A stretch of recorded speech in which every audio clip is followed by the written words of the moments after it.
स्त्री पर्व या कार्यक्रमातील कलावंत अमित त्रिभुवन, संकल्पना डॉक्टर मानसी मागीकर यांची आहे. स्त्री पर्व या डॉक्टर म्हणजे कलावंत अमित त्रिभुवन, त्या जयवंत दळवी याच विषयावरती त्यांची PhD आहे.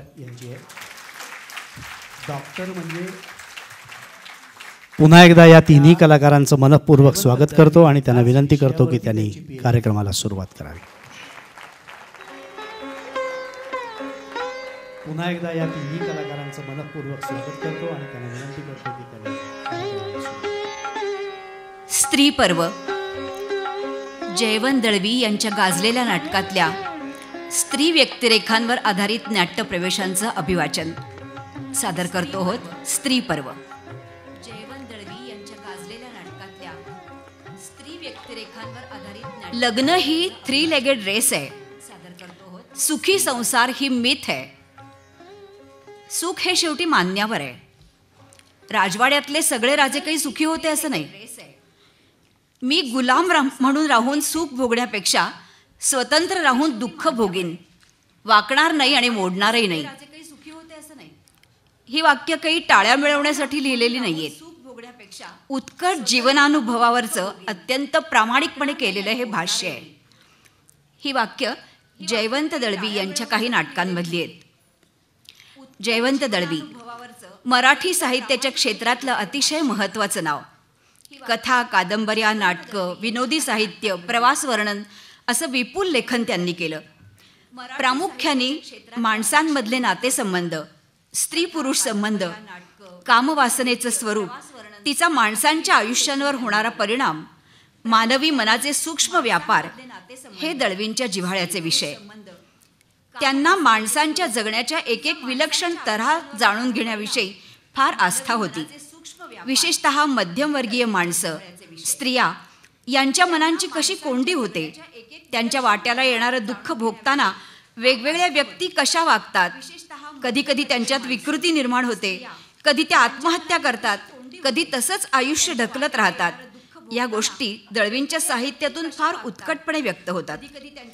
एक सर्जनशील कलावंत ह्या नात्याने त्यांनी सहानुभूतीने आणि वास्तवाचं भान ठेवून मानवी जीवनाचा विस्तृत जीवनपट आपल्यासमोर उलगडलाय. त्यांनी निर्माण केलेल्या विलक्षण व्यक्तिरेखा, त्यांची साधी सोपी पण नेमकेपणाने आशय व्यक्त करणारी मर्मभेदक अशी भाषा, गुंतागुंतीची कथानकं, हे सगळं अनुभवलं की अगदी थक्क व्हायला होतं. आपण अस्वस्थ होतो, अंतर्मुख होतो आणि वाचकाला, प्रेक्षकाला अंतर्मुख करणं, विचार करायला लावणं ही साहित्याची मोठी ताकद असते. दळवींचा आणखी एक वेगळेपण म्हणजे त्यांनी त्यांच्याच काही कथांवर, कादंबऱ्यांवर आधारित नाटकं लिहिली. घागर मोडीत काढल्यावर तिचीच तपेली करण्यासारखं हे आहे अशी डॉक्टर आनंद यादवांनी त्यावर टीकाही केली. पण माझ्या मते ही कलांतराची प्रक्रिया इतकी उथळ मुळीच नाही. दळवींच्या मनाचं हे वैशिष्ट्य होतं की त्यांनी निर्माण केलेल्या काही व्यक्तिरेखा, त्यांच्या आयुष्यातले प्रश्न, त्यांच्या भोवतालची परिस्थिती, ते वातावरण काही केल्या त्यांच्या मनातून जात नसे. त्यांचं त्या सगळ्यांशी एक अतूट, गूढ असं नातंच निर्माण झालं होतं. अर्थात नाट्यलेखनामागे पैसा, प्रसिद्धी ही साहित्यबाह्य कारणं असतातच, हे दळवींनीही प्रांजळपणे कबूल केलं होतं. पण तरीही त्या पलीकडे जाऊन जी अस्वस्थता त्यांच्या मनात होती, त्यांच्या व्यक्तिरेखा, कथानकांमध्ये जी जबरदस्त ताकद होती, त्यामुळे त्यांनी नाटकं लिहिली. आणि बॅरिस्टर, संध्याछाया, महासागर, सावित्री, पुरुष, सूर्यास्त अशी अनेक दर्जेदार नाटकं खूप गाजली. आज लग्न, महासागर, सावित्री, पर्याय आणि पुरुष या नाटकांमधले काही प्रवेशांचं अभिवाचन आम्ही करणार आहोत. हे प्रवेश निवडताना मी स्त्री व्यक्तिरेखांना प्राधान्य दिलंय. याबाबत दळवींनी त्यांची भूमिका मांडताना असं म्हटलंय, माझ्या लेखनात प्रामुख्याने स्त्रिया आल्या त्या हिंदू समाजातल्या, मध्यमवर्गीय, आपल्या रूढी, आपला भोंदूपणा, मागासलेपणा यांना सतत बळी पडणाऱ्या स्त्रिया. याचं कारण माझं मन, अशा बळी जाणाऱ्या स्त्रियांच्या सहवासातच मी लहानाचा मोठा झालो. बंडखोर स्त्रीचं चित्रण मला आजतागायत करता आलेलं नाहीये. स्त्रीचं चित्रण स्वाभाविकपणे करता करता माझ्या साहित्यातली स्त्री पुरुषाला, परिस्थितीला शरण जाते, पुरुषाविरुद्ध बंड करून उठत नाही. दळवींना पुरुष प्रधान समाज रचनेचा तो अत्यंत दुःखद परंतु अटळ असा परिणाम वाटतो. पण तरीही राष्ट्रप्रेम, सामाजिक जबाबदारी यासारख्या गोष्टी जशा आपण लहानपणापासून शिकतो तशा स्त्री पुरुष समानतेच्या, समंजस वागणुकीच्या, एकमेकातील आदरभावाच्या गोष्टीही लहानपणापासून शिकवल्या गेल्या पाहिजेत. ते चळवळीचं उद्दिष्ट पाहिजे असं स्पष्ट मत ते मांडतात. एकंदर दळवींचा स्त्रीकडे बघण्याचा दृष्टिकोन सहानुभूतीपूर्ण, आदरयुक्त आणि पुरोगामी असा आहे. असं स्पष्ट मत ते मांडतात. एकंदर दळवींचा स्त्रीकडे बघण्याचा दृष्टिकोन सहानुभूतीपूर्ण, आदरयुक्त आणि पुरोगामी असा आहे. लग्न हे नाटक प्रदक्षिणा या कादंबरीच्या उत्तरार्धावर आधारित आहे. लग्न करून भ्रमनिरास झालेली अचला आणि लग्न होऊनही सडेफटिंग राहिलेले भाई ही विसंगत जोडी रिंकी लहानपणापासून बघतीये. अचला भाईंनी टाळलेली लग्नाची जबाबदारी आयुष्यभर निभावून नेण्याचा प्रयत्न करते. रिंकी नवऱ्याचा संशयी स्वभाव, सासू सासऱ्यांचा अतिहिशोबीपणा यांचा शांतपणे पण ठामपणे प्रतिकार करून घर सोडून येते. आणि देविका तिच्या वयाला अनुसरून स्वप्न आणि वास्तव यांची गल्लत करून आजोबांच्या वयाच्या माणसाच्या प्रेमात आकंठ बुडालेली आहे. या सगळ्याबद्दल रिंकीच्या मनात एकूण लग्नाबद्दलच मूलभूत प्रश्न निर्माण होतात. लग्न ह्या नाटकातला अचला आणि रिंकी यांच्यामधला हा संवाद. या सगळ्याबद्दल एकूण लग्नाबद्दलच मूलभूत प्रश्न निर्माण होतात. लग्न ह्या नाटकातला अचला आणि रिंकी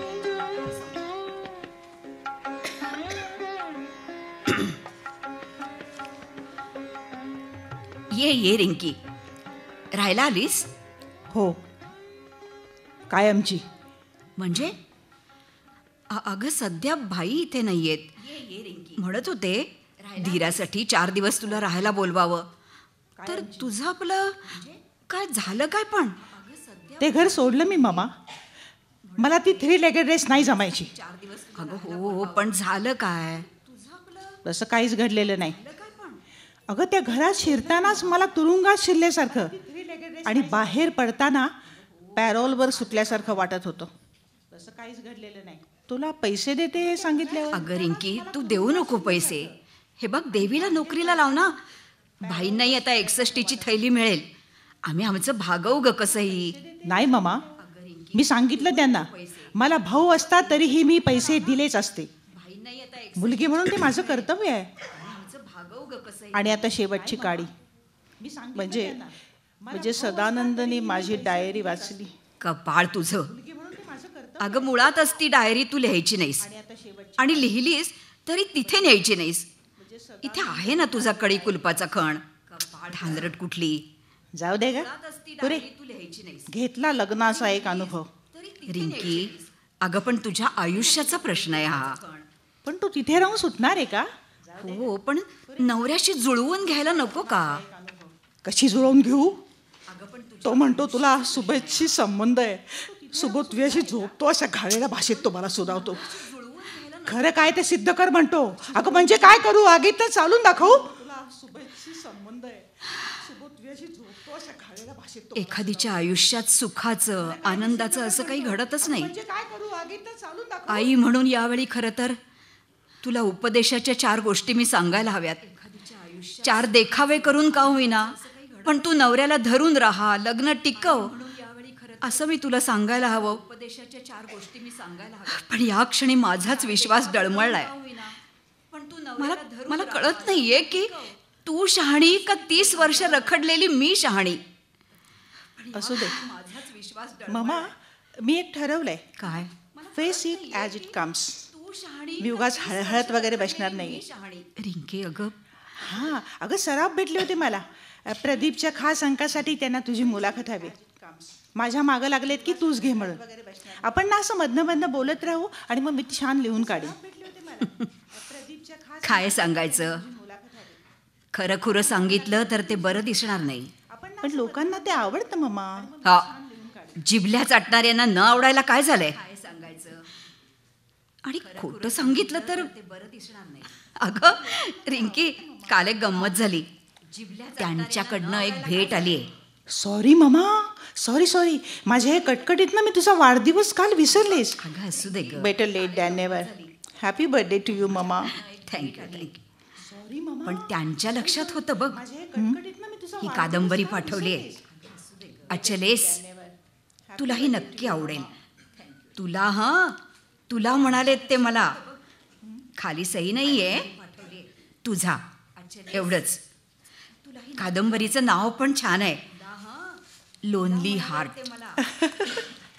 का ग, काय झालं. काही नाही ग, खरंच काही नाही. रिंकी, ही कादंबरी ना तू वाच मग, मला खूप आवडली.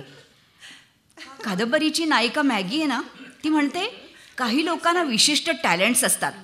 Talent for music, talent for poetry. She says I was born with talent for loving. तेवढ्या एका वाक्यानं ही मॅगी मला एकदम जवळची वाटायला लागली ग.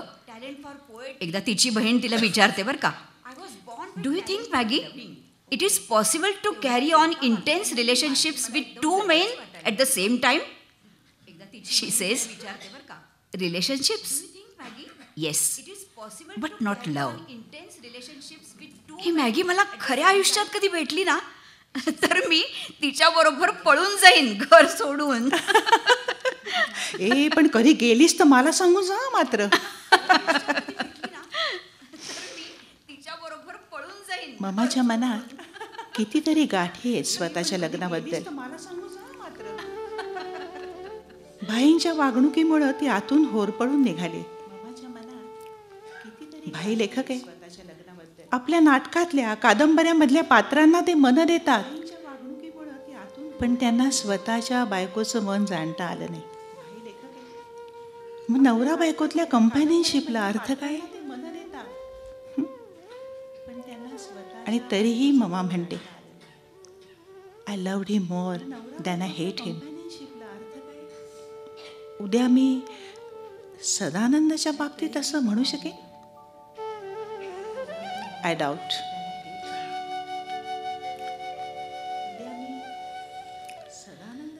सावित्री हे नाटक अधांतरी या कादंबरीवर आधारित आहे. सावित्रीच्या भोवताली असणाऱ्या अनेक जोडप्यांच्या माध्यमातून दळवींनी स्त्री पुरुष नात्याचा अर्थ शोधण्याचा प्रयत्न केलाय. सावित्रीच्या भावनाप्रधान मनावर मुळातच अनेक गोष्टींचं सावट आहे.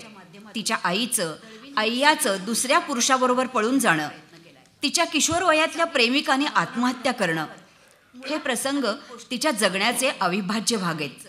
तसंच ती मानसी इतकी सुधारित विचारांची नाही आणि शांताबाईंसारखी समर्पित वृत्तीचीही नाही. या दोन टोकात तिचं आयुष्य आंदोलनं घेत राहतं. केटी तिचा बॉस, त्याच्याविषयीच्या शारीरिक आकर्षणापासून ती स्वतःला रोखू शकत नाही. तसंच घरामागच्या ख्रिश्चन स्मशानभूमीतल्या थडग्यावर कोरलेल्या as you are now so once was I, prepare for death and follow me, ह्या ओळी. तसंच तिचा किशोर वयातला प्रेमिक म्हणायचा ती कविता, they are all gone away, the house is shut and still, there is nothing more to say.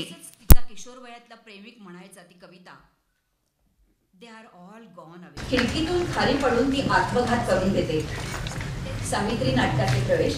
पहिला आहे मानसी आणि शामू.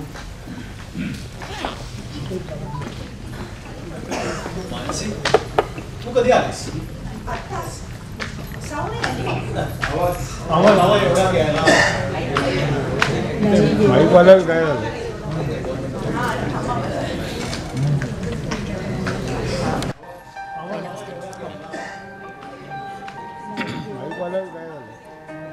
मानसी, तू कधी आलीस ग.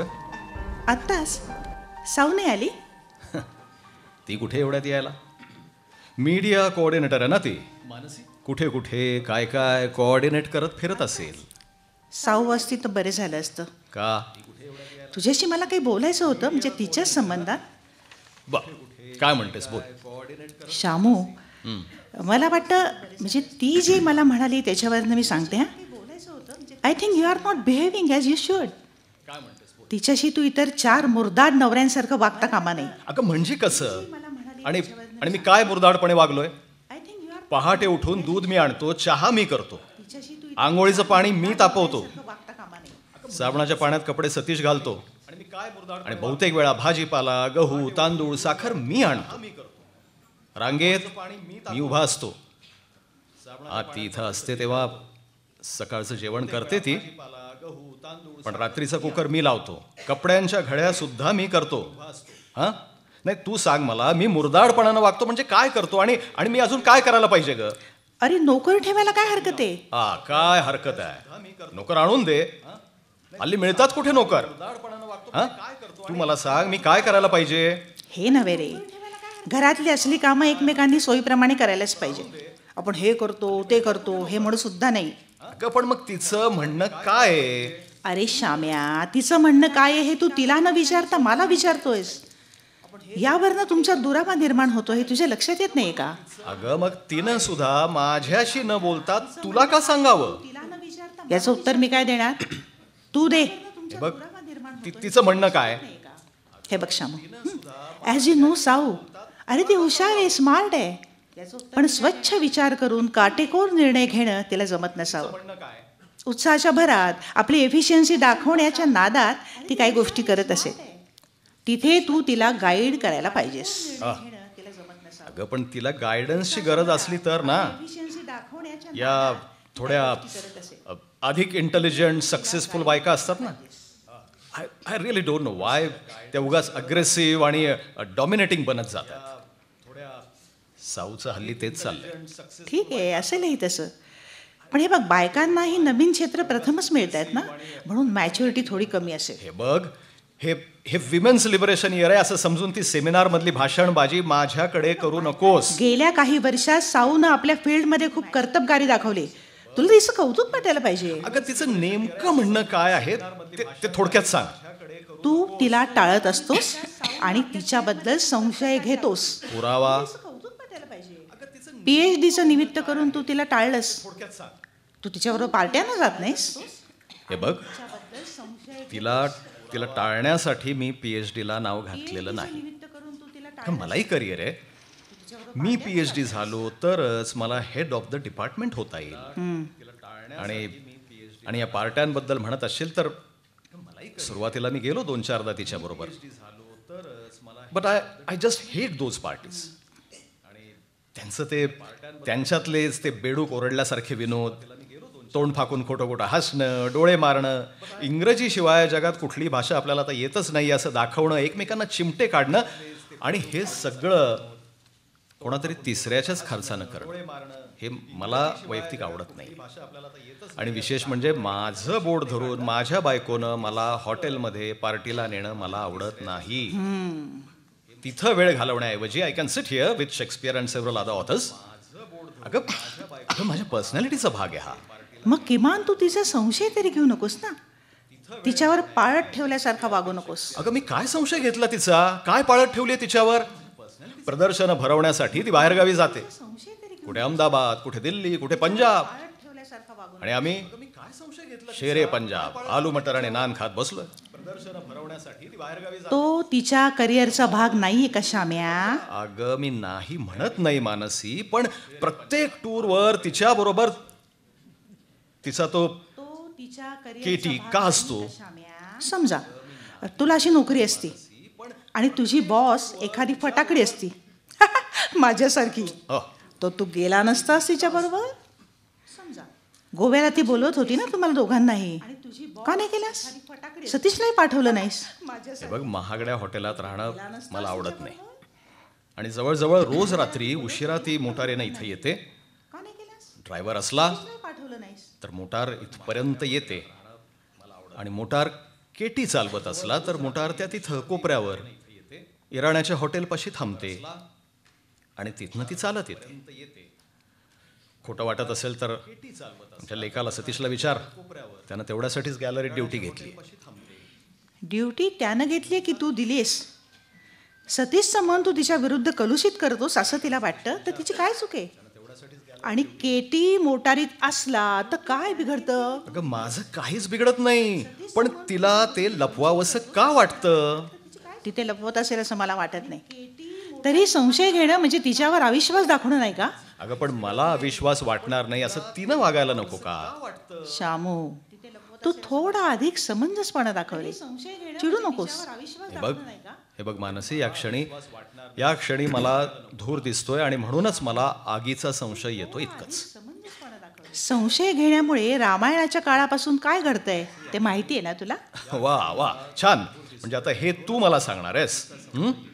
अगं तुझा पहिला नवरा बबन्या फडणीस, त्यानं तुझ्याबद्दल संशय घेतला, तेव्हा बाहेर तुझं काय चाललं होतं? तू मला सांगणार आहेस? तू काय मला रामायणातल्या गोष्टी सांगतेय? पहिला नवरा बबन्या Phadnis, I think I better go now. तू चिडलेला आहेस? चिडून हे प्रश्न सुटत नाहीत शामू. तुम्ही दोघांनी ना हे सगळं असं सामोपचाराने मिटवायला पाहिजे. अगं तू स्वतःला काय पंतप्रधान समजतेस का काय? सामोपचारानं मिटवा म्हणून सांगायला? अरे फार मोठं प्रमोशन मिळालं मला. चले बघ मी निघते. तू तिच्याशी जरा थंड डोक्याने बोल ना.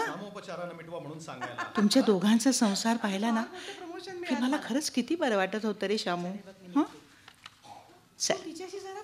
बाय. तुमच्या दोघांचा संसार पाहिला. आता सावित्री आता एकटी पडलेली आहे. अतिशय विमनस्क अशा मनस्थितीत आहे. अशा वेळी फक्त मानसीचाच तिला आधार आहे. मानसी आणि सावित्री आता एकटी पडलेली आहे. अतिशय विमनस्क अशा मनस्थितीत आहे. जरा प्लीज फोन बघतेस मानसी? हां हो. हॅलो, आपण कोण? काय फाजीलपणा लावलाय? Just shut up. सारखे असे फोन येत असतात, रात्री अपरात्री सुद्धा. आपण कोण? कुणाबरोबर राहिले तर हसतात, एकटी राहिले तर सतावतात. खरोखर एकटीने राहणं कठीण आहे. आय्या जरी असती ना सोबतीला. सावू, तू खंबीर राहा ग. अशी डगमगू नकोस. त्या बानी देसाईचं काय झालं? केटीनं सुचवलं होतं ना. फोन आला होता केटीचा. अगं पण तो बानी देसाई सॉलिसिटर आहे. मी सॉलिसिटर्सकडे कसलं काम करणार? अगं त्याच्या ओळखीचा असेल ना ऍडव्हर्टायझिंग मध्ये कोणीतरी. भेट तू त्याला. तोच फोन करीन म्हणाला होता. चल मी निघू का? मानसी प्लीज बस ना ग थोडा वेळ. कसली काही आहे एवढी? आज आपण दोघे मिळून जेवण करूया का? किती दिवस झाले ग मी भांड्यांना हात सुद्धा लावला नाहीये. Not a bad idea. पण आता नाही, मी पुन्हा कधीतरी येईन. अगं आता जाऊन मला जमनसाठी भाज्या उकडायला पाहिजे. म्हणजे जमन अजून ऑफिसात जात नाही का? जाईल आठवड्याभरानं. अक्षरशः माझे 2 महिने त्याच्या सेवेत गेले. मानसी, तू त्याच्याशी लग्न का ग करत नाहीस? लग्न? तत्वासाठी भांडणाऱ्या बाईशी लग्न कोण करणार? कुणालाही सावू बरोबरीची बायको नको असते. आणि आमच्या या मार्गात नवरा मिळत नाही. हा, मित्र मिळतात.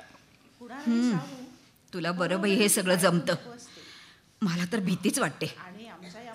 तू सीता सावित्री, तुला त्रास होणारच. मला काय वाटतं, हे सगळं जमतं, माझं ना काहीतरी चुकतच गेलं.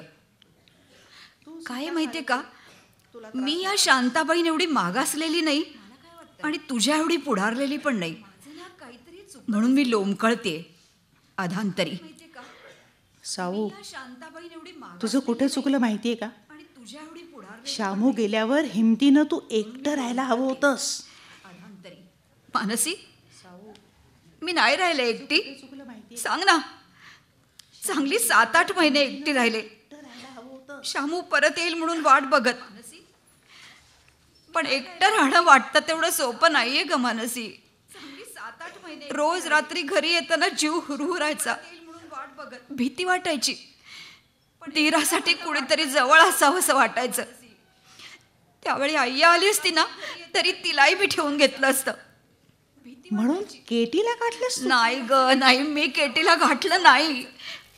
तो अधनमधनं यायचा मला कंपनी देण्यासाठी, भीती वाटू नये म्हणून, धीर देण्यासाठी. एकटं राहणं सोपं नाहीये. मोह टाळा टाळा सगळे सांगतात, पण ते सोपं नाही. त्या काळात केटीने मला खूप सावरलं बरं का. आणि आता मोह टाळा टाळा सगळे सांगतात, थांब मी घेते. ते सोपं नाही. हॅलो, काळात केटीने मला खूप कोण? बानी देसाई? हो हो हो. आणि आता बानी देसाई. हे हॅलो, नमस्कार. हो हो, केटीने फोन केला होता. अहो पण मला सॉलिसिटर्स कंपनीतला कसलाही अनुभव नाही हो. नमस्कार. काय? हो हो, केटीने फोन. तुम्हाला कंपनी द्यायची? अहो पण महिना 3,000. थांबा थांबा, माझा ऐका Bani Desai, please listen to me. Company द्यायची याचा अर्थ महिना 3,000 रुपये घेऊन मी तुमची ठेवलेली बाई म्हणून राहायचं? Let me tell you, no no. हे पहा मिस्टर देसाई, तुम्ही इथे यायचं नाही आणि त्या केटीलाही इथे आणायचं नाही. मला तुमची दोघांची तोंड बघायची नाहीयेत. Stop it. हे पहा मिस्टर देसाई, तुम्ही इथे यायचं नाही. पाणी इथे आणायचं नाही. मला पैशाच्या जोरावर मला ठेवायला बघतोय. Stop it. मी ठेवलेली बायू Mansi. Call girl. Not at all. शांत राहा साऊ. पैशाच्या जोरावर आणि अशीच खंबीर राहिलीस ना तरच तुझा निभाव लागेल. बायू मानसी. शांत राहा ग. सॉरी, मला निघायला हवं. Take care dear. तुझा निभाव लागेल. शांत राहा ग. महासागर या अथांग या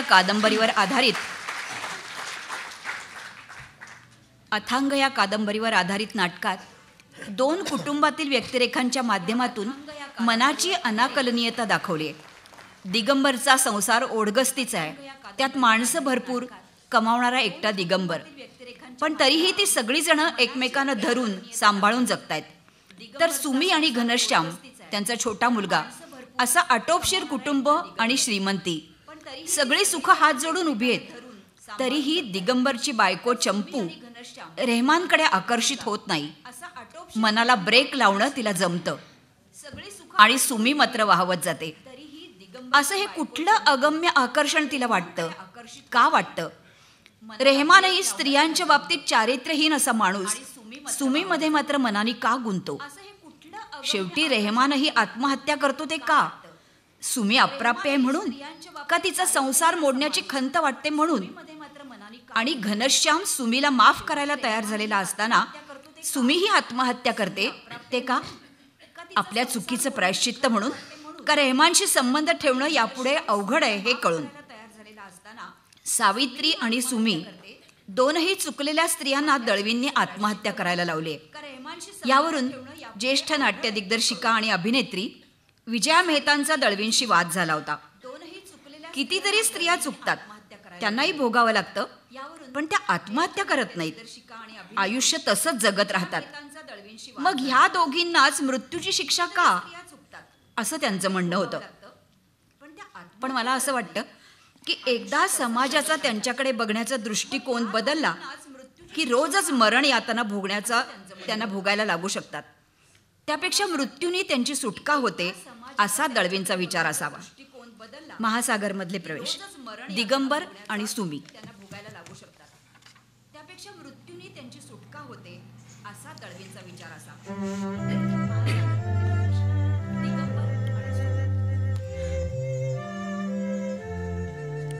दिगप्पा, ये दिगप्पा, अरे गंगू काकींचं काय कळलं?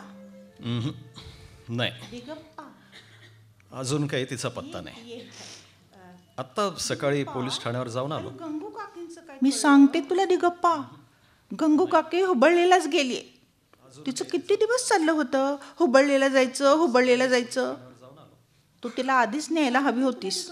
अगं हो ग, पण हे मध्ये वसंताचं प्रकरण निघालं, त्याला तिथं इस्पितळात न्यावं लागलं आणि मग त्यामुळे हुबळीचं हे मागं पडलं का.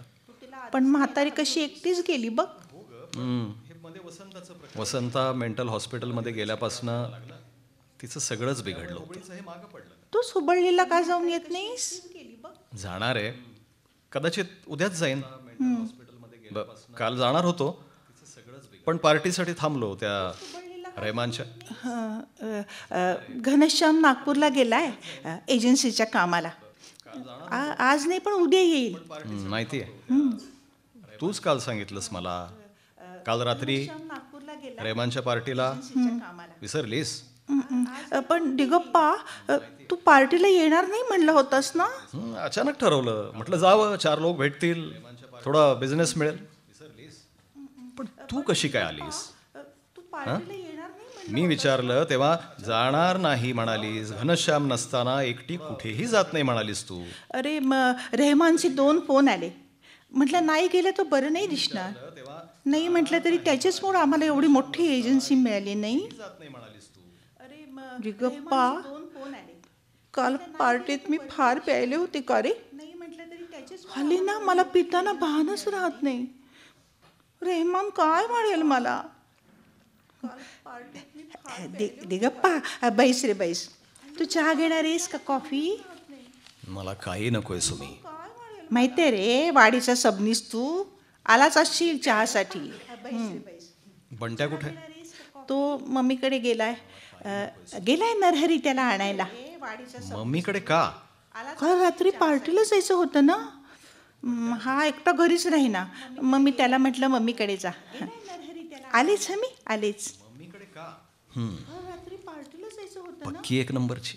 हा एकटा घरीच राहीना. काही पत्ता लागू द्यायची नाही. मम्मीकडे जा. खरं म्हणजे मी आता आलो घनश्याम घरी नसणार म्हणून.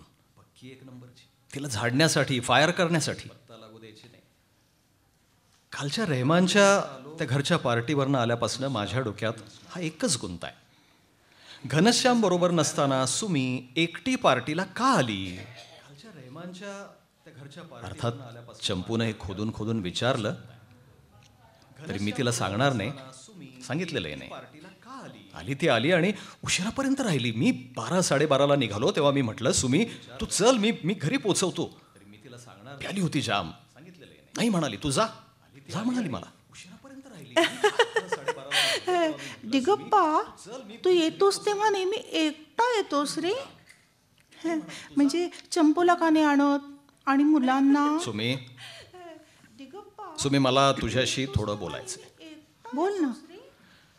हे बघ, कदाचित माझं चुकत असेल, कदाचित सुमी मला तसा अधिकारही नसेल. सुमी तू काल पार्टीला रेहमानच्या घरी आलीस हे योग्य नाही केलंस. का? तू एकटी होतीस.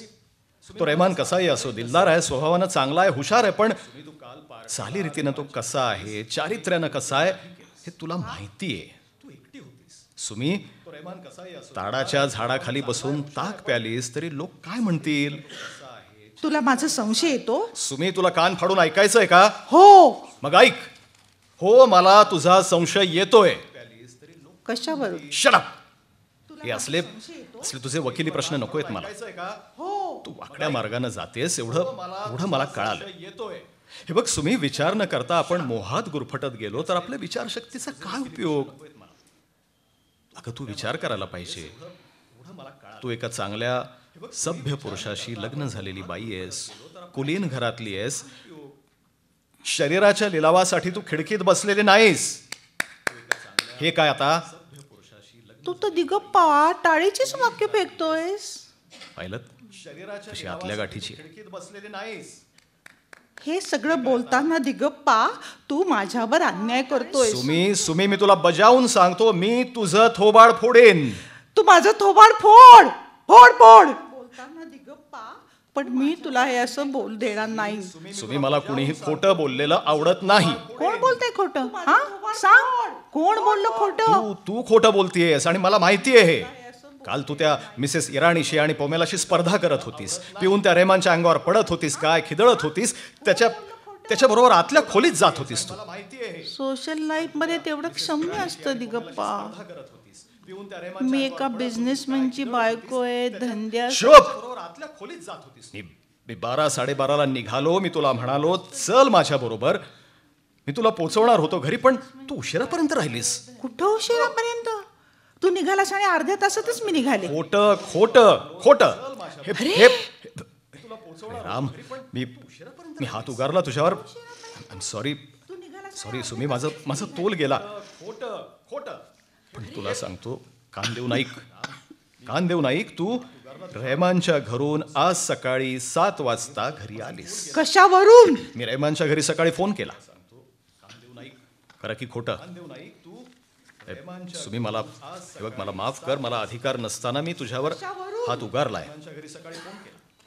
तुझा तो अधिकार आहे दिगप्पा, पण हे तू घनश्यामला सांगणार आहेस? होय. दिगप्पा, तुम्हाला एक संधी देऊन क्षमा करायला पाहिजेस. तू खरोखरच सकाळी रेहमानला फोन केला होतास? इतका मी मूर्ख नाही. मी सकाळी इथं फोन केला होता नरहरीला. दिगप्पा, हे तू खरोखरच सांगणार आहेस घनश्यामला? नाही ना? नाही ना दिगप्पा? प्लीज नको सांगूस रे. नको सांगूस.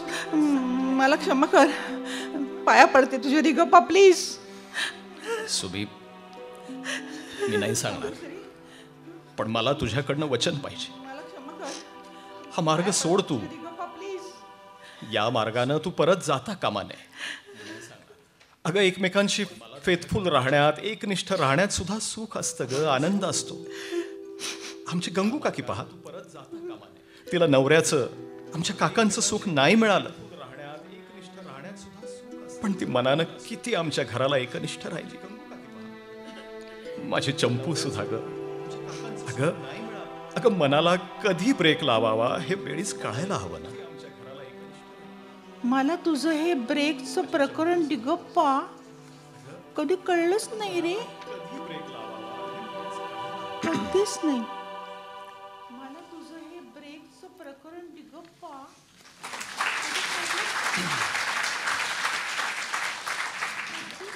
पर्याय हे हुंडाबळी या सामाजिक समस्येवर आधारित नाटक आहे. माई आणि शिनू हे मुलीच्या माहेराकडून पैसा, वेगवेगळ्या वस्तू मिळवण्यासाठी, श्रीमंत होण्यासाठी हपापलेले असतात. पहिल्या 2 सुनांकडून माहेराकडून काही मिळत नाही म्हणून त्यांचा छळ करतात, त्यांना आत्महत्या करायला भाग पाडतात. अण्णांना हे अजिबात आवडत नाही, पण प्रथम गाफील राहिल्यामुळे आणि एकटे पडल्यामुळे ते फार काही करू शकत नाहीत.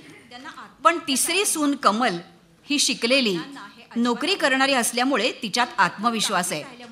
ती स्वतंत्र विचार करणारी, खंबीर मनाची आहे. ती निकराने संघर्ष करते आणि तिला एका सामाजिक संघटनेची मदतही मिळते. आणि शेवटी माई आणि शेनूला शिक्षा मिळते असं हे कथानक आहे. कमल आणि शेजारची सुमन, कमल, शिनू आणि माई यांच्या संवादांमधून कमलला पडलेले प्रश्न तिने माई आणि शिनूला नेमकेपणाने आणि धैर्यानं दिलेली उत्तरं, यातून स्त्रियांच्या समाजातल्या स्थितीबद्दलचे मूलभूत प्रश्न आपल्यालाही पडतात. पहिला प्रवेश आहे सुमन आणि कमल. आणि धैर्यानं दिलेली उत्तरं, यातून स्त्रियांच्या समाजातल्या स्थितीबद्दलचे मूलभूत प्रश्न आपल्यालाही. हा सुमन, अगं ये ना. खूप बऱ्याच दिवसांनी आलीस तू, नाही का ग? अगं, कालच येऊन गेले मी, पण तुम्ही लग्नाला गेला होतात. अण्णा सुद्धा घरात नव्हते, कुलूप होतं. पण अण्णा नव्हते आले लग्नाला. अण्णा यांच्याबरोबर कुठेच कधी जात नाहीत. लग्न अगदी थाटात झालं असेल ना? अगं, न व्हायला काय झालं? चौधरी साखर कारखान्याचे आणि पाटील जिल्हा परिषदेचे अध्यक्ष, हे सगळं बघून मला सांगोळ करावीशी वाटत होती. अगं, लग्नाला जायचं म्हणून माई नुसते 4 दिवस नाचत होत्या. काय? चौधरींच्या मुलीला ते शिकवतात ना. श्रीमंताच्या घरचं लग्न म्हणून केवढ्या मिरवत होत्या, विचारत नव्हता कोणीही. पण चौधरींनी माईंचा हात हातात घेऊन या बाई म्हटलं, तू केवढ्या खिदळल्या. मला वाटलं ते आता त्यांचे हात 2 दिवस धुणारच नाहीत. मग काय, माईंनी आहेर अगदी मोठा केला असेल. 51. 4 दिवस सारखं चाललं होतं. 51 घालणार, 51 घालणार. चौघही जेवायला जाऊ, पण अण्णा आले नाहीत. मलाही जायचं नव्हतं, पण म्हटलं मन मोडायला नको. आम्ही तिघं जेवलो. 20-20 रुपयाचं तरी ताट होतं. संध्याकाळी पुन्हा आईस्क्रीम. यांनी आणि माईंनी 4-4 प्लेट खाल्लं. काय सांगतेस? 51 रुपये वसूल करण्यासाठी.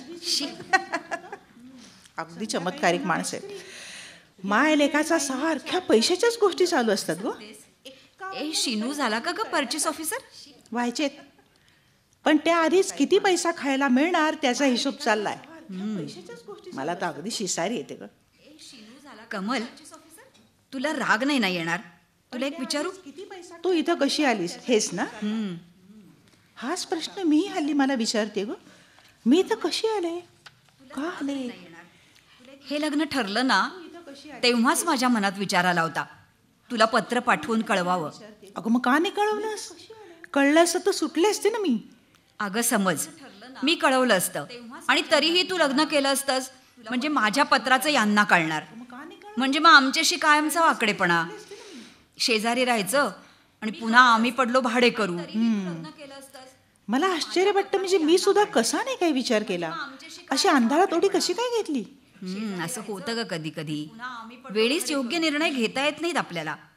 आणि लग्नाच्या बाबतीत तर हजारो वर्षांच्या परंपरेचं ओझं असतं आपल्या डोक्यावर. विवाह, पतीसेवा, सासूसेवा, मातृत्व. लग्नापासून थेट कसं आम्ही वागायचं हे दुसऱ्या कोणीतरी ठरवून दिलेलं असतं. काय सुमन, मी तशी चाकोरीतनं जाणारी नव्हे, पण कधीतरी आपण बंड करूया आणि चाकोरी बाहेर जाऊया असंही म्हणणारी मी नव्हे. आम्ही म्हणजे मधली वटवाघळं, पशुही नाही पक्षीही नाही. आणि काय आहे, आपला जोडीदार पारखून घ्यायला, आपल्या अपेक्षा पडताळून पाहायला आम्हाला संधी कुठे मिळते? खेड्यात तर नाहीच नाही. अकोर्लीच्या शाळेत काय आम्ही सगळ्याच मास्तरणी. अगं शहरात निदान मुलगे भेटतात तरी. कसले ग भेटतात? त्यातले बरेचसे टार्गेट असतात. मैत्री होते ना होते तोच अंगावर हात टाकायला बघतात. काही जण प्रेम करून लग्न ठरवतात आणि मग आई बापांना घाबरून हुंडा मागतात. हे सगळेच नाही हा तसे. तुझे वसंतराव तेवढ्यासाठी घर सोडून गेले. हो, तरी सुद्धा परवा सासून कुकर दिला म्हणून नाचत होताच. अगं तेवढं असू दे, तेवढ्यात गंमत असते. पण यांचं काय माहितीये का, हे लुबाडतात. आता निमाला फीचे आणि हॉस्टेलचे 2,000 रुपये पाठवायचे होते. ही दोघंही माझ्या मागे लागली, प्रॉव्हिडंट फंडातनं पैसे काढ. मी काढले असते शिक्षणासाठी, म्हणजे अजूनही काढेन, पण या दोघांकडे नसले तर, किंवा यांनी लुबाडण्याचं फिलिंग दिलं नाही ना तर. बरोबर. अगो आता 4 पिशव्या भरून स्टेनलेसची भांडी काढून ठेवली. प्रियाच्या माहेरनं आलेली, विकणार बहुरा, नावं वगैरे खोडून अशी. शिसारी येते गो, काय सांगू. हो ना, तुझ्यासारखीला तर इथे जुळवून घ्यायला फार त्रास होईल. होईल काय, होतोच आहे. मला ना तर रोज माझं थोडं थोडं रक्त काढून घेतलं जातं असं वाटतंय. खरं म्हणजे अशा वेळी नवऱ्याशिवाय राहायची तयारी हवी. पण आम्हा मुलींची मनं तेवढी खंबीर हवीत गो. हो ग, खरंय. पण खंबीरपणा दाखवायची सोय आहे का काही इथे? मी लायब्ररीत चालली, येतेस माझ्याबरोबर? हो हो, चल चल. पुस्तकं बदलायची कधीची. माई, शिनू आणि कमल, या असली पुस्तकं वाचण्यापेक्षा ते गणपतीचं पुत्रप्राप्ती स्तोत्र वाच. माझा विश्वास नाही असल्या गोष्टींवर माई. विश्वास नाही म्हणजे काय ग? 4 मुलींवरची तू. आम्हाला बाई मुलगा हवाय. हा, कुठं मिळेल? काय रेडीमेड मुलगा? हे मला विचारतेस? नाही, मुलगाच हवाय म्हणताय ना, म्हणून विचारते. एवढ्या शिक्षिका तुम्ही, पण मुलगा आणि मुलगी होणं कुणाच्या हाती नसतं. तो एक बायोलॉजिकल ऍक्सिडेंट आहे, म्हणजे जीवशास्त्रीय अपघात. एवढं पण तुम्हाला कळू नये? आणि तुम्ही कोण आहात? मुलगीच आहात ना?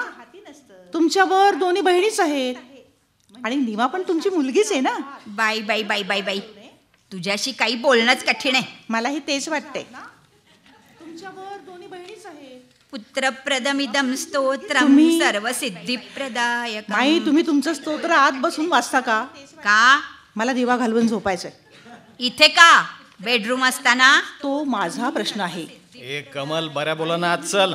नवऱ्याबरोबर झोपायचं सोडून हे कुठले दळभद्री थेर? मुकाट्यानं आज चल बरा.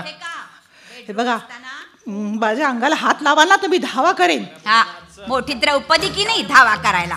चल चला. हात सोडा माझा. आज चल गा. माझा हात सोडा. रामू सोडवणार हिला. कमल, जास्ती फाजीलपणा करू नको. मुकाट्यानं बेडरूम मध्ये चल तू. मी येणार नाही. आज चल, मी तुला मारणार नाही. आज चल तू. काय भिशाद लागली? मग आज झोपायला काय होत आहे का तुला? का या माणसाची रखेल आहे का मी? अगं लग्न कशाला केलंय मग तू? चल. ती चूक होती. आयुष्यात नवरा आवश्यक आहे असं वाटत होतं तेव्हा, पण आता अनुभवानं पटलं, असला नवरा असण्यापेक्षा तो नसणं हेच उत्तम आहे. एवढा तोरा करू नको, गप झोप जा. नाही झोपणार. नको असलेली संतती नाही लादू देणार मी. तुम्हाला मी हवे म्हणजे शरीराचे भोग भोगायला, पैसे उकळायला आणि मोलकरणीसारखी घरात कामं करून घ्यायला. ते शक्य नाही, हे लक्षात ठेवा. हे पहा, नाक उडवू नकोस. बाईच्या जन्माला आलीयस. यानं तुला टाकली तर टाकलेली म्हणून तुला कुत्रा सुद्धा विचारणार नाही. खोली बाहेर लाल बत्ती लावून वेश्येचा धंदा करेन मी, पण या माणसाची बायको होऊन राहणार नाही. समजलं? टाकलेली म्हणून तुला कुत्रा सुद्धा विचारणार नाही. खोली बाहेर लाल बत्ती लावून वेश्येचा धंदा करेन मी, पण या माणसाची बायको होऊन राहणार नाही. समजलं? पुरुष या नाटकात पुरुषी अहंकारापुढे स्त्रीला बळी जावं लागतं, हे वेगवेगळ्या पुरुष व्यक्तिरेखांच्या माध्यमातून दिसतं. सत्तेचा माज असलेल्या गुलाबरावाचा अहंकार अंबिकेने डिवचल्यामुळे तो तिला असहाय्य परिस्थितीत गाठून बलात्कार करतो. हे त्या अहंकाराचं अगदी उघड असं स्वरूप आहे.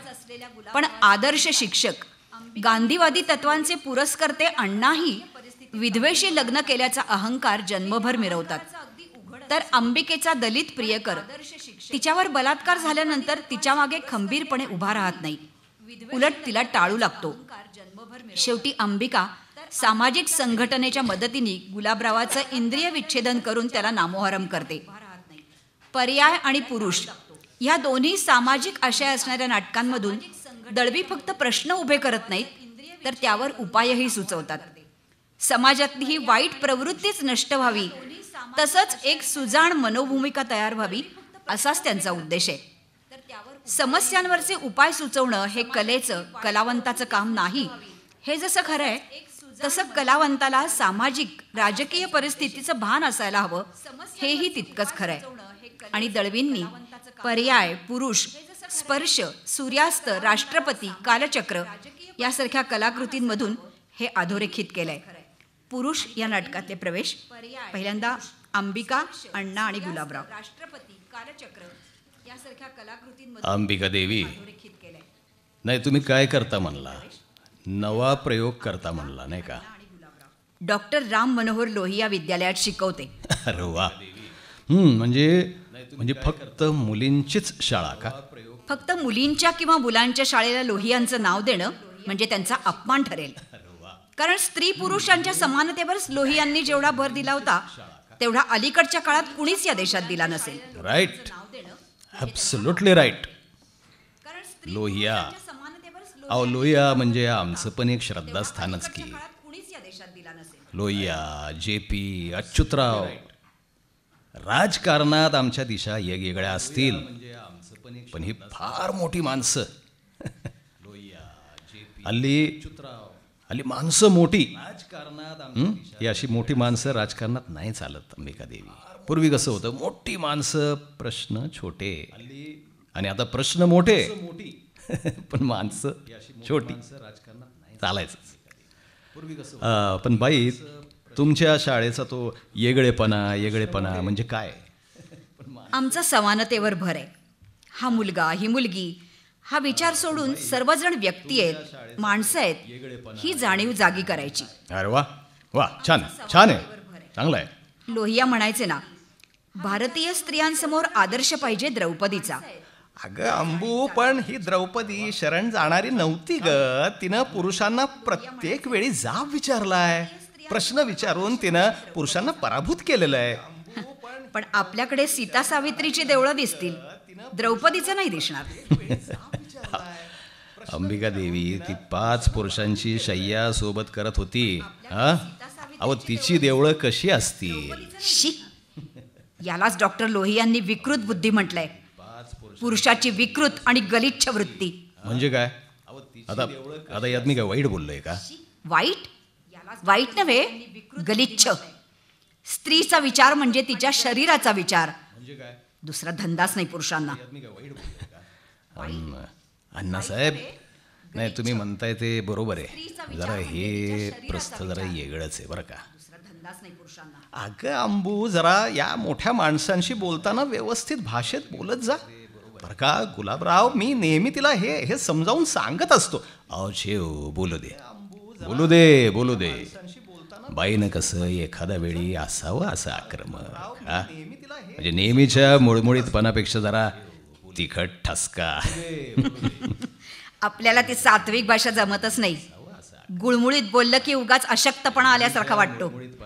रोखठोक बोललं का आणि का नाही असे रोखठोक प्रश्न विचारले की आपल्यात ताकद आहे असं आपल्यालाही वाटतं आणि ऐकणाऱ्यालाही वाटतं. नाही, रोखठोक बोललं का I think you are right. असे रोखठोक प्रश्न विचारले आपल्याला आवडलाय हा तुमचा आक्रमक स्वभाव. वा. ऐकणाऱ्यालाही वाटतं. नाही, अहो गुलाबराव, ही नवीन शिकलेली पिढी म्हणजे ना, हे सगळं बरं वाटतं की मुलींनी असं असावं, पण कधी कधी वाटतं की हा सगळा आमचा जुनाटपणा असावा. पिढी म्हणजे ना, हे सगळं बरं वाटतं की मी मगापासून विचार करतोय बरं का अण्णासाहेब, यांची कधी भेट झालेली नाही. काय बाई, म्हणजे तुम्हाला कुठंतरी पूर्वी पाहिलंय, आपण भेटलोय का? फार फार वाईट. म्हणजे अगदी भेटू नये अशा परिस्थितीत भेटलो. अहो, ते पेट्रोल पंपाचं प्रकरण नाही का, माळीबाईंचं. तुम्हाला आम्ही बायकांनी घेराव घातला होता आणि धोतर सुटेपर्यंत पळ काढायला लावला होता. असं बाकी काय म्हणा अण्णासाहेब, आजची ही संध्याकाळ छकास गेलेली आहे. हा, येतो मी. अंबिका आणि सिद्धार्थ. चहा घेणार आहेस ना सिद्धार्थ? नाही, नको. आता एसटी स्टँडवर घेतला ना चहा. आणि सिद्धार्थ आत्ताच येतोय. बॅग बाबाबरोबर पाठवली आणि सरळ इकडं आलो. औरंगाबादवरनं येतोय. तिथं वातावरण बरंच तापलंय. कशाबद्दल? अगं नामांतराबद्दल. काय रे, पैशाची गरज नाही भासली? नाही, बरेच दिवसात मागितले नाहीस म्हणून विचारते. अगं होते कमिटीकडं, आणि शिवाय तुझी पण ओढाताण चालली आहे की. पैशाची गरज नाही ही आजची पेपरातली बातमी बघितली का? म्हणून कुठली? मायाच्या भावाचे डोळे फोडले तर त्याला प्रत्येक डोळ्याला 1500 प्रमाणे एकूण 3000 रुपये नुकसान भरपाई. आणि खंडेराव पाटलाचे डोळे फोडणाऱ्याला कोणी पकडून दिलं तर त्याला 10,000 रुपये ना. म्हणजे 10 लोक असले की 1 लाख झाले. म्हणजे बंडाला पकडण्यासाठी? हा, पण हे काम बंडाचं आहे असं पुरावा नाहीये. हा बंडा असतो कुठे रे? कोण जाणे. का ग? माझ्यावर बलात्कार करणाऱ्या गुलाबरावाला पकडलेलं नाही अजून. एवढे दौरे करतोयस पण कुठल्याही भाषणात तू माझा किंवा गुलाबरावाचा उल्लेख का करत नाहीस रे? माझ्यावर बलात्कार करणाऱ्या तू दगडावर डोकं आपटून घेतेस असं माझं स्पष्ट मत झालं. दौरे करतोयस. अगं गुलाबरावानं स्वतःची केस फुलप्रूफ केली. गुलाबरावाचा उल्लेख का करत तू नाहीस? फक्त तुझी जाहीर बेआबरू करून घेते. म्हणजे आई म्हणते त्याचीच तरी तू ओढतोयस. गप्प राहा. स्त्रिया आहोत आपण हे सारं भोगलं पाहिजे. हे बघ, शक्य होते ते सगळे प्रयत्न तू केलेस आणि मी पण केले. एक मोर्चा काढलास बस. मला सांग, मी ब्राह्मण नसते, दलित असते, तर तू नसते काढलेस आणखी मोर्चे? तुम्ही नसता लढलात सर्वजण माझ्यासाठी? तुम्ही लोक सुद्धा जाती टिकवणारेच आहात. अगं माया गवईची आणि तुझी बरोबरी कशी होईल? ती अनपड आहे, दरिद्री आहे, तिला तिच्या हक्कांची जाणीव नाही. आणि तू स्वतःच्या पायावर, स्वतःच्या ताकदीवर उभं राहू शकलेली आहे. तरी सुद्धा तुला मी मदत करणार नाही असं मी कधी म्हणालो का? पण आमची ही चळवळ मी तुझ्यासाठी, बामणाच्या मुलीसाठी वापरली तर आमची माणसं मला फेकून देतील. तुझ्या मवाळ भाषेवरून मला हे सगळं कळून चुकलंय. सत्तेच्या खुर्चीवर बसल्यासारखा बोलतोयस तू. हे बघ अंबिका, माझं ऐकतो. गरज नाही, माझ्या लक्षात आलंय. तू मला अलीकडे टाळतोयस. तुझा माझ्यातला इंटरेस्ट आता संपलाय. खोटं आहे. आपली मैत्री चालूच राहणार आहे. हे बघ, मी तुला सगळ्या तऱ्हेची मदत करणार अंबिका. तुझ्यावर अन्याय झालाय आणि मी तुझ्या पाठीशी उभा राहणार आहे. हो, म्हणजे काय करणार आहेस? त्याचा आपल्याला शांतपणे विचार करायला हवा. आत्ताच्या आत्ता माझ्याशी लग्न करशील? घाईघाईनं हा विचार होणार नाही. म्हणजे मैत्रीण म्हणून मी चालते, बायको म्हणून नाही, असंच ना? हे बघ, मी तुला आधीपासून सांगत आलो, आपल्या लग्नाला माझ्या आई वडिलांचा विरोध आहे. ती जुनी माणसं आहेत, काही सनातन कल्पनांचे आहेत ते बळी. आणि हे झाल्या प्रकारानं ते पण हादरलेत. तूही सिद्धार्थ तसल्याच कल्पनांचा तेवढाच मोठा बळी आहेस. दुसऱ्या संबंधी बोलताना आपण पूर्वी अनेकदा म्हणालो होतो की शेवटी बलात्कार म्हणजे काय. बलात्काराला डाग कसला. एखाद्या अपघातात त्या भागाला इजा झाली असती तर तू मला नकार दिला असतास. बलात्कार म्हणजे एक अपघात आहे असं का नाही समजत तू. माझ्यावर बलात्कार झाला तर तुला वाटतंय मी भ्रष्ट झाली. मला तसं नाही वाटत. पण या सगळ्या गोष्टी वाटतात तेवढ्या सोप्या नसतात ग अंबू. मला माझ्या आईवडिलांची मनं सुद्धा. तू त्यांच्या अंगावर ढकलू नकोस. तू ही एक जुनाट कल्पनांचा सामान्य पुरुष आहेस. माझ्यावर बलात्कार झाला म्हणजे माझं पावित्र्य नष्ट झालं, मी डिग्रेड झाले असं मानणारा मी पुरुष. तुझ्याशी कधी पण खोटं बोललेलो नाहीये आणि आज पण बोलणार नाही. हे बघ, तुझ्या एवढाच मला पण या प्रकाराचा हादरा बसलाय आणि मला सावरायला थोडा वेळ पाहिजे. वेळेचा प्रश्नच येत नाही रे. अशा पुरुषाशी मलाही कर्तव्य नाही. मला कधीच असला नवरा चालणार नाही आणि नवऱ्याशिवाय जगता येणार नाही असं समजणारी मी नव्हे. अंबिका, आपण या गोष्टीचा नंतर विचार करूया ना. या क्षणी शांतपणे विचार नाही होऊ शकणार. काही आवश्यकता नाहीये. दलित म्हणून तुझ्यावर होणाऱ्या अन्यायासंबंधी तू चिडून बोलायचास. सर्व अन्यायाविरुद्ध बंड करायला हवा असं म्हणायचास. तिथनं तुझ्याबद्दल मला आकर्षण वाटायला लागलं. पण आता लक्षात आलंय ते मुखवटे. तू अन्यायाविरुद्ध नाहीस, तू फक्त तुझ्यावरच्या अन्यायाविरुद्ध आहेस. नशीब माझं वेळेवर तुझी खरी ओळख पटली. तू बंडखोर, विद्रोही वगैरे वगैरे कुणीही नाहीयेस. कुठल्याही वर्गातल्या एखाद्या पुरुषासारखा तू एक पुरुष आहेस. हे न ओळखता मी तुझ्याशी लग्न केलं असतं ना तर तुझ्या बरोबरचा संसार हाही एक कायमचा बलात्कारच ठरला असता. बरं झालं, आयुष्यभराच्या बलात्कारातून आज मी मुक्त झाले. Goodbye Siddharth.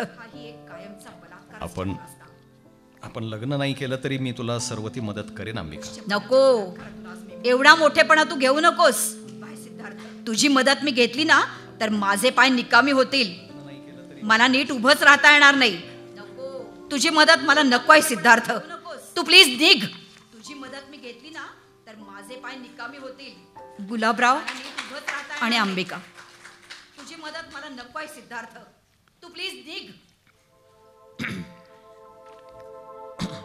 गुलाबराव आणि अंबिका. अरे अंबिकाबाई, आज आला तुम्ही. उद्याची वेळ ठरली होती. हो, मला अण्णांच्या परोक्ष भेटायचं होतं तुम्हाला. शाळेतलं काम आणायचे लवकर आटोपलं. संध्याकाळची वेळ म्हटलं तुम्ही डाक बंगल्यावरच असणार. बसा ना, बसा. तुम्ही गेल्यानंतर अण्णांनी आणि मी खूप विचार केला. असं? वा वा. तुम्ही बसा ना, पण बसा. विचार केला की तुम्ही बलात्काराबद्दल क्षमा मागितलीत तर फिट्टमफाट झाली. आपण तरी वैर किती ताणून धरायचं. कुठेतरी तडजोड ही हवीच. You are right, absolutely right. हे असं कोऑपरेटिव्ह स्पिरिट पाहिजे.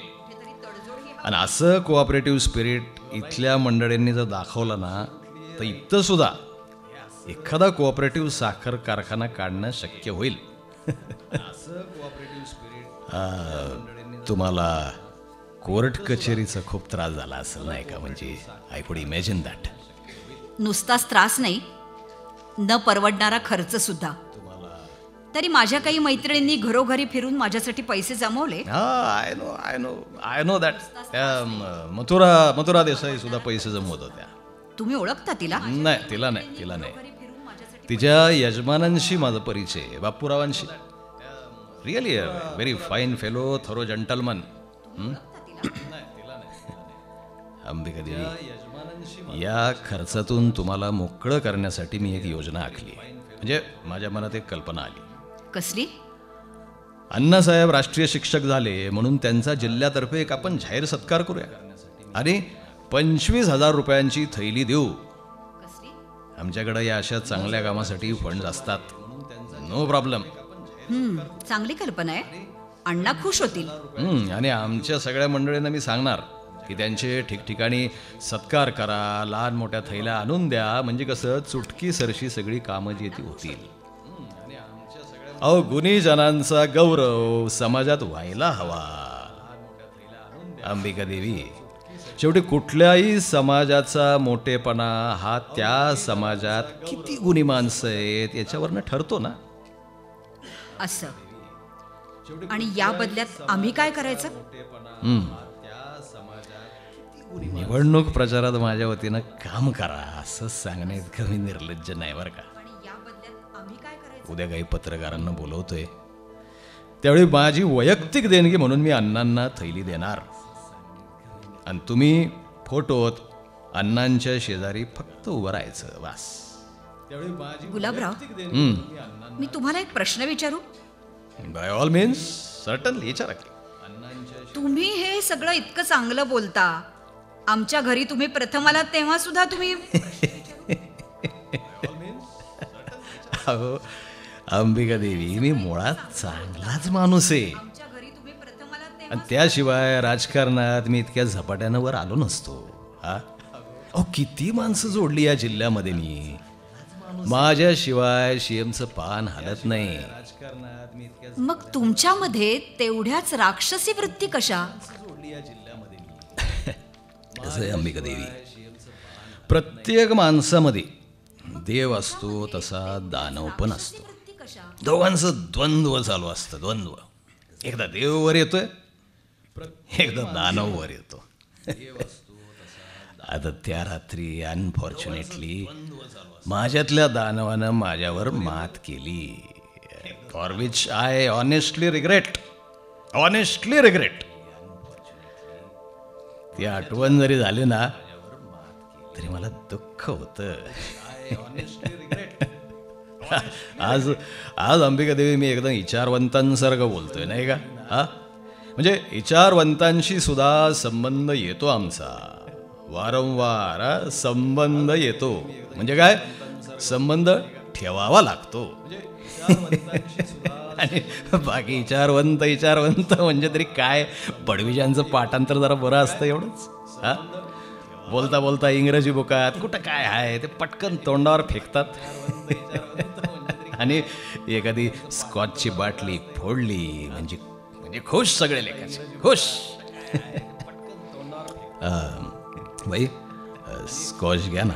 नको, मी घेत नाही. ठीक आहे पण घ्यावी, अधूनमधून घ्यावी. हा मऊ जाणते.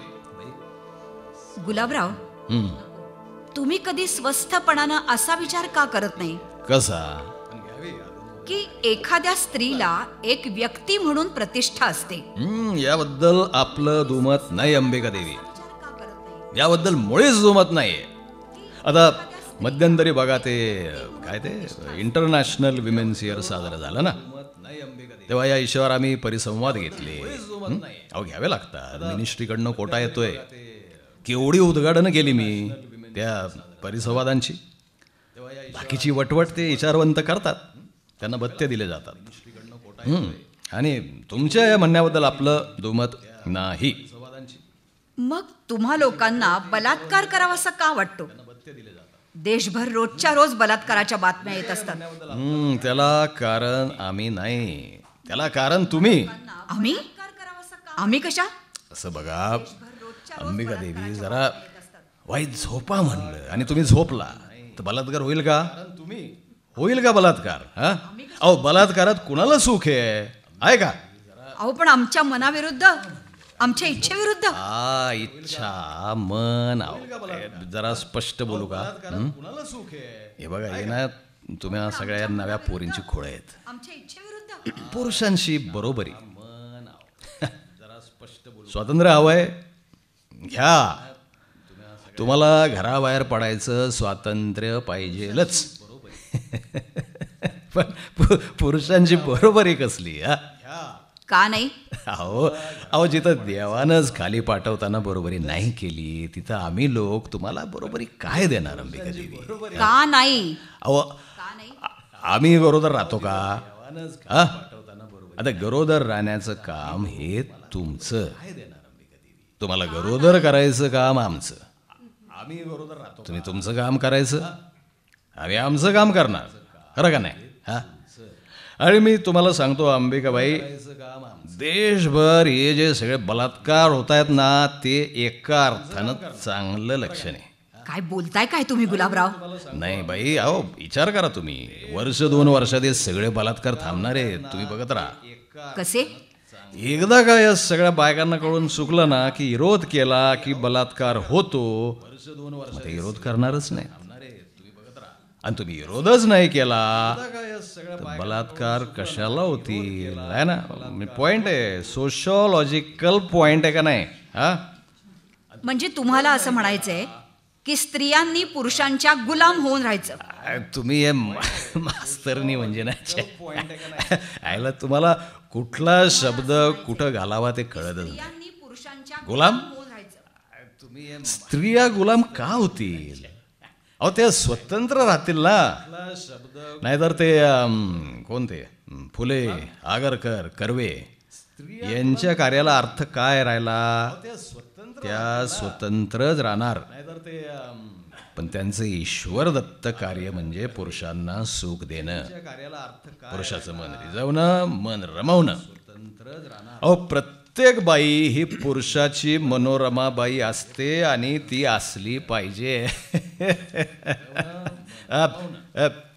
ए पांड्या, यार दिवे कसे गेले बघ रे. पांड्याला बाहेर बांधून ठेवलाय, दिवे मुद्दाम घालवलेत. कोण आहे तू? चालायला लाग रे. तो जाणार नाही.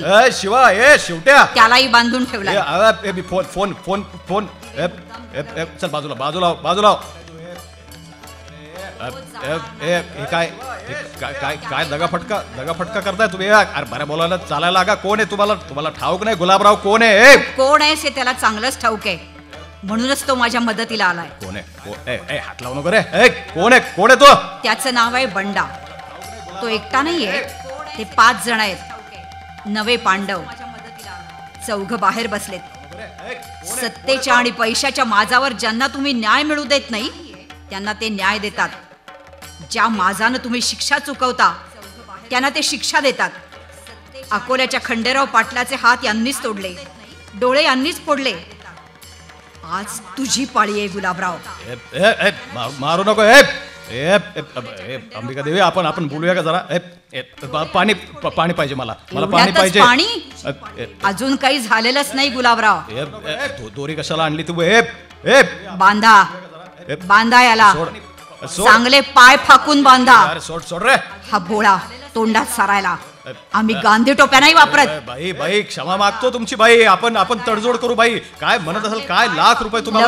लवकर आटपा, वेळ कमी आहे. सोड. काय करताय काय तुम्ही? गुलाबराव, बलात्कारासाठी जे इंद्रिय तू आजवर वापरलंस तेच मी आज माझ्या हातानं तोडणार आहे. माझ्या हातानं. बाई पाया पडतो बाई. परत असलं काम नाही, असलं कृत्य नाव. बाई स्त्रियांना हुकमतीत ठेवणारं तुझं एकमेव पुरुषी शस्त्र, अहंकाराचं मूळ आज नष्ट होणार आहे. मी नष्ट करणार आहे. अरे सोड.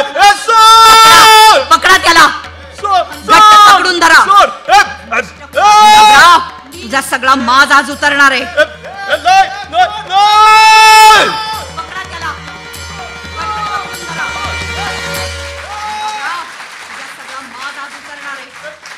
Police station. इन्स्पेक्टर गाडगीळ, मी अंबिका शिवराम आपटे.